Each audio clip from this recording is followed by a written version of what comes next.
As Speaker of the House of Representatives, it gives me a great pleasure to both introduce and welcome the Honorable Barbara Roberts, the Governor of the State of Oregon, escorted by the President of the Senate, Mr. John Kitzhaber.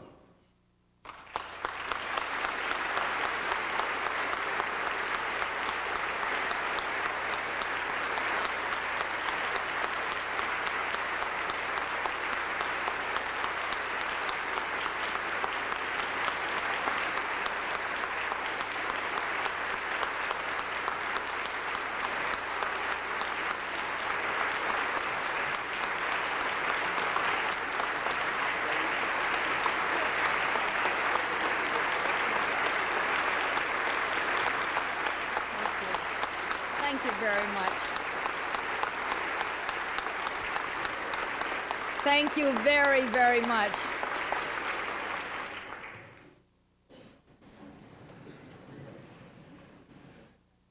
Good evening. I want to thank you for joining me here tonight in the Capitol, as well as those who are watching and listening at home. A year ago, I stood in this chamber and took the oath of office as your governor. I spoke to you then of my hopes and dreams for Oregon, my plans for my administration, and my commitment to rebuilding the partnership between citizens and their government. I stand before you now, a year later, another year wiser, and definitely another year older. And tonight I want to share with you what I've learned in this year.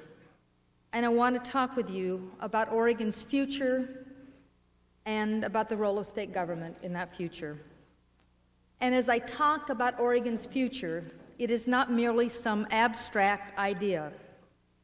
Oregon is the only state in this nation that has set benchmarks for its progress, measurable goals that track our successes.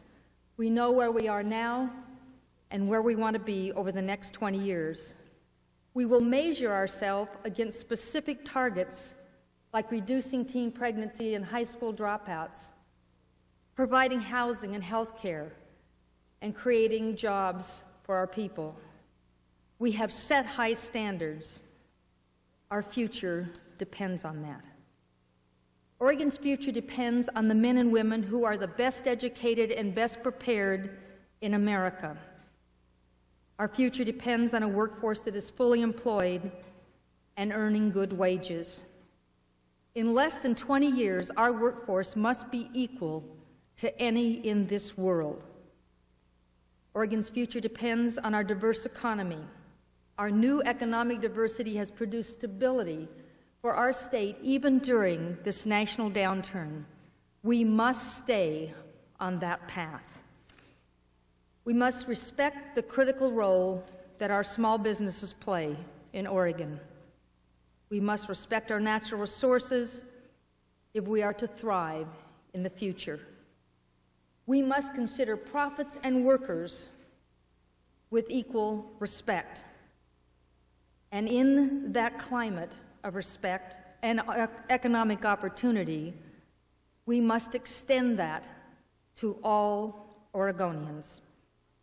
Our diversified economy must include a diversified workforce. Our future depends on it.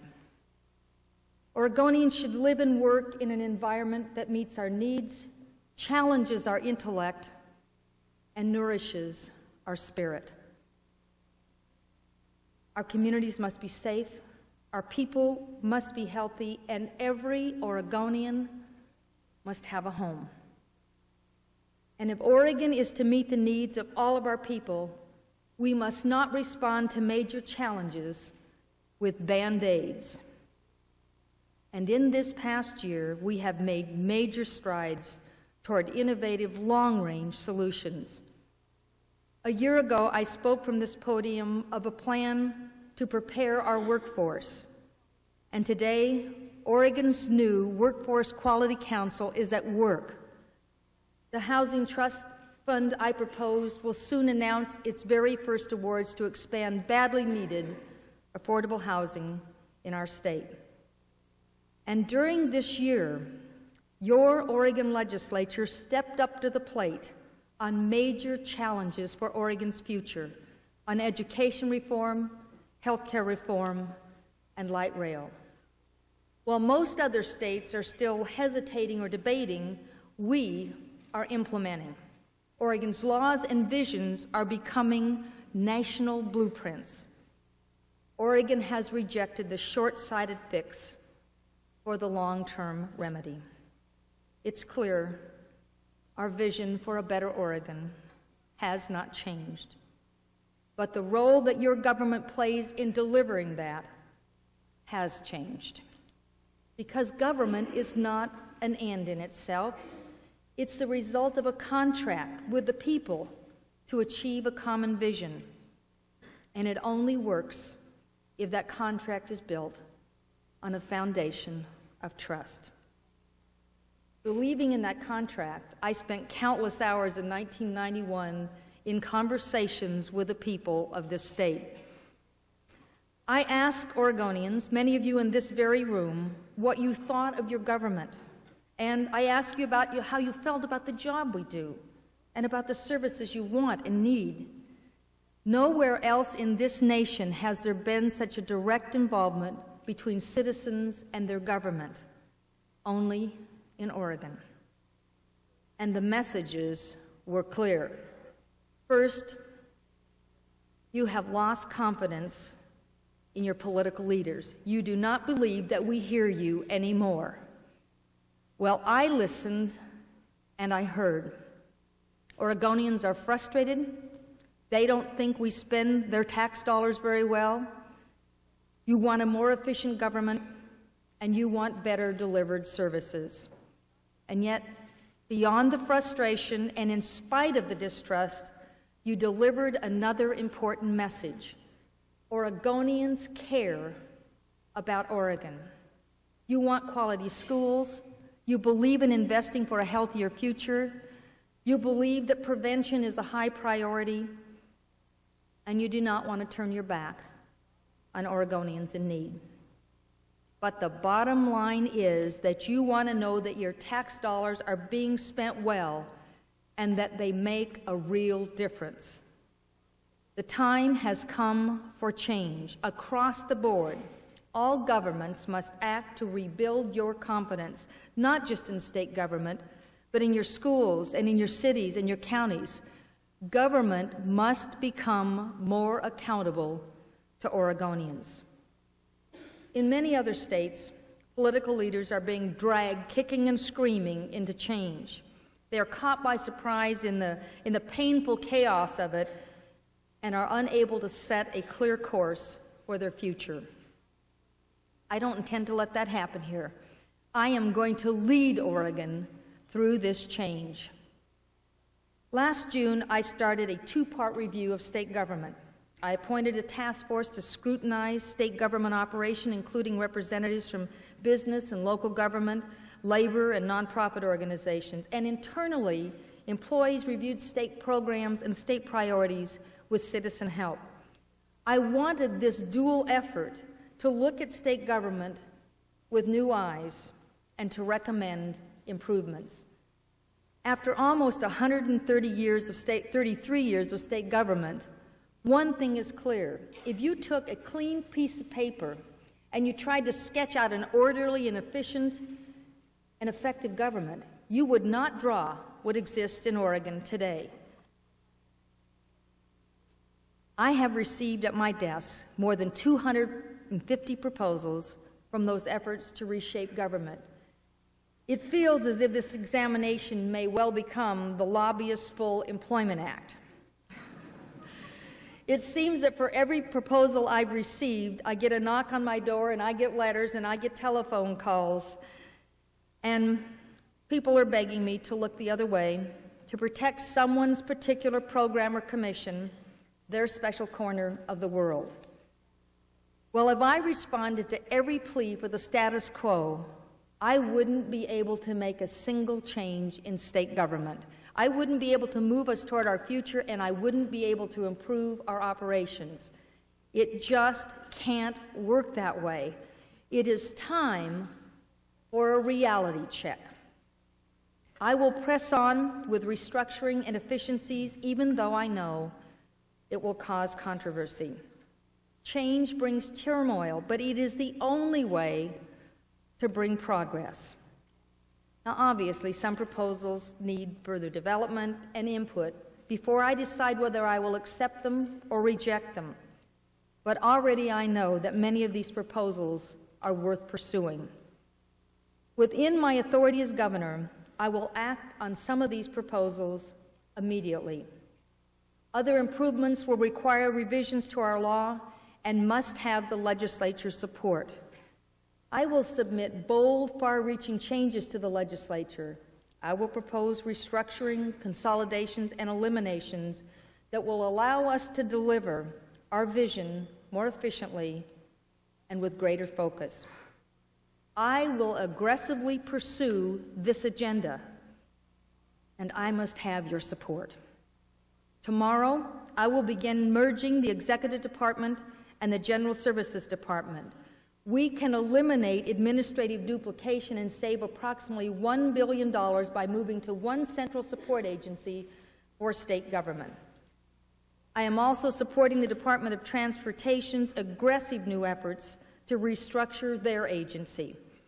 They will cut out their administrative costs, saving millions and millions of dollars, and will still deliver better services to Oregonians. I am supporting many of the recommendations to consolidate human resources agencies. Instead of building artificial barriers between their service agencies, we can coordinate our programs and bring better help to the customer, the Oregon child, the senior citizen, the family in need. Restructuring alone in human resources will save millions of dollars. We can also cut the number of natural resources agencies in half, making logical connections as we wisely manage our resources and protect our environment. These changes make good sense, but we will still have strong citizen commissions to set natural resources policies for Oregon. Finally, I support the concept of making our education system from pre-kindergarten through the university programs one seamless process. Our public schools, our higher education institutions, our community colleges must work hand in hand for the common good of our students. And I want a thorough discussion of consolidating that entire education system under one Board of Regents and its impact on the delivery of education, particularly at the local level. These 5 proposals, the first of many I will announce in the next few months, represent positive changes for Oregon. But there are other proposals that I will not accept. I will not move to abolish the Oregon Liquor Control Commission. This proposal saves no money, and with less state control, we will have more law enforcement problems, more car accidents, and more alcohol abuse. This is not in Oregon's best interest. Nor will I support abolishing the Veterans Home Loan Program.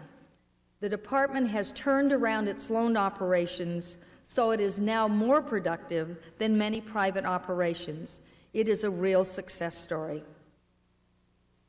As I keep evaluating these proposals to streamline your government, I must also look at our hundreds of boards and commissions.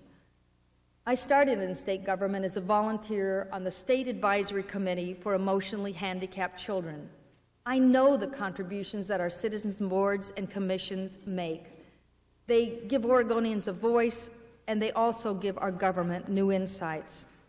But it is time to clean out the attic of state government. We now have more than 300 boards and commissions, and I think it's time we ask if a board that made sense in 1952 still makes sense in 1992. In the last 15 years, the legislature has added 82 new boards and commissions. Yet in those same years, since 1977, the legislature's sunset review process that examines the ongoing value of those boards has eliminated only 2, the watchmakers and the auctioneers. I have already identified 29 boards and commissions to eliminate. Over the next few months, I will continue to review our state agency boards and commissions for further consolidations and eliminations. I am sure that I can find at least 50 more boards and commissions over the next 6 months that can be eliminated. But the change will not stop there. This afternoon, I met with state employees to give them one of the toughest messages I have ever delivered. After listening to Oregonians and after a year of overseeing your state government, I've come to believe that we can and must give Oregonians better service for their dollar. Government is going to work better, government is going to work smarter, and government is going to work with fewer employees. I will cut 4,000 jobs from state government in the current budget, and I will start immediately. About half of those jobs will come from reducing administration in all agencies across state government. I will eliminate roughly 1 out of every 4 administrative positions. We will empower our workers, we will encourage teamwork, and we will allow frontline workers to make more decisions. We can do the job with fewer managers. But I won't cut only administration. I will eliminate roughly 2,000 jobs, most of necessity from our largest budgets, human resources, education, and public safety. We will be selective, working to minimize the impact on service to Oregonians. Some of those 4,000 jobs will be cut as people leave state government. Some will be cut as people retire. Some of those cuts will come from positions that are now vacant that we will not fill. And some of those cuts mean that people will lose their jobs. I took this message to state employees across Oregon today because I believed they deserved to hear it directly from me. The people who work for your state government work hard, and they care tremendously. For some Oregonians, this is simply a message of cuts and downsizing. For me, it is a message of people and families. I did not make this decision lightly, and for all of us, the difficult choices are far from over. In a few days, I will begin putting our next 2-year budget together. I will instruct state agencies to prepare for a $1 billion reduction caused by Measure 5. As the property tax limitation phases in over the next 5 years, state government will face massive new obligations as the law shifts local property taxes onto the shoulders of state government. The cost was $550 million in this current budget. It will be, as I said, an additional $1 billion in 1993-95, and the cost will rise to about $2.5 billion in 1995-97. State government must budget with the money we have. Our budget will include the efficiencies that have been announced today and more. We will set priorities, and we will focus the money on services that do the most to meet the pressing needs of Oregon. But let me be clear. All of our efficiency measures, our consolidations, our 4,000 fewer jobs will not be enough. $1 billion is a lot of money. Let me give you an example, and please hear this carefully now. This is an example and not a proposal. Higher education share of $1 billion would be about $138 million. We could close Western Oregon State College, Southern Oregon State College, Eastern Oregon State College, and the Oregon Institute of Technology, and we would still have another $40 million left to cut in higher education to meet that $138 million. And higher education is only one part of state government. In some programs, we will be looking at cuts now that will result in long-term savings. in other programs, we will be considering cuts now that will result in massive long-term costs. Part of my job will be to share with you the same information and budget choices I'm facing in the upcoming months. I want to continue to talk with you about spending and about revenues and about the impacts on people. But after all of this, some of you are still wondering if I have a hidden agenda. Does she really just want more taxes? Look, I'm not going to try to fool you. For years, I've supported the need to restructure Oregon's tax system, to build in fairness and to update it and upgrade it and to straighten out the property tax mess and to find a stable way to fund our schools. And I still want that to happen. And so do many Oregonians. But first things first. I'll show you that we are not afraid to change. We must prove we can do a better job with the money that you are sending us before we talk about restructuring our tax system. We will not satisfy Oregon's needs, and we will not really ever rise to Oregon's promise unless we all face our challenges and our opportunities together. When I ran for governor, I promised I would work hard and that I would never take Oregonians for granted. I believe in Oregonians, and I believe in that contract between our people and our government.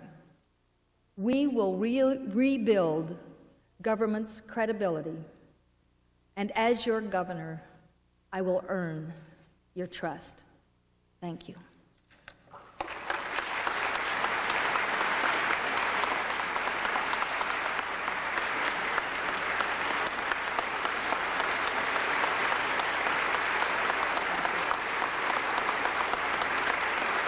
Thank you very much.